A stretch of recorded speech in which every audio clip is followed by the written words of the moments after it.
أعوذ بالله من الشيطان الرجيم. بسم الله الرحمن الرحيم.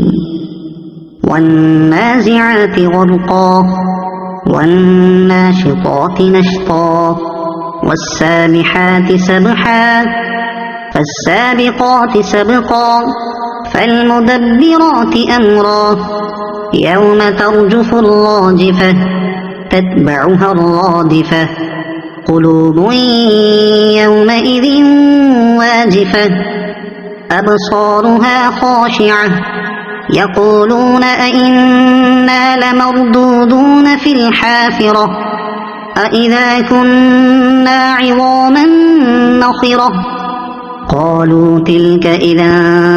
كرة خاسرة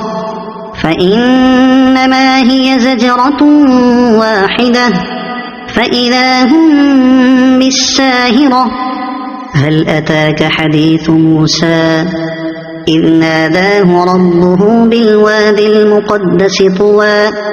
اذهب إلى فرعون إنه طغى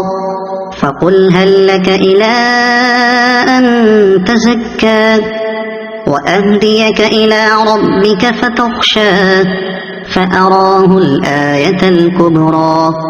فكذب وعصى ثم أدبر يسعى فحشر فنادى فقال أنا ربكم الأعلى فأخذه الله نكال الآخرة والأولى إن في ذلك لعبرة لمن يخشى أأنتم أشد خلقا أم السماء بناها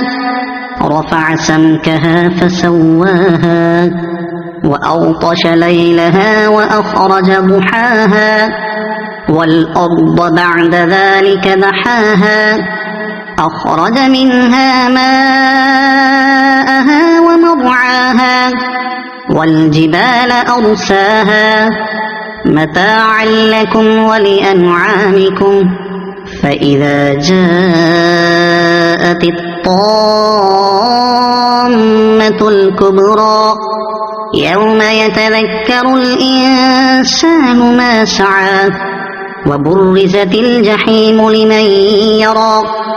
فأما من طغى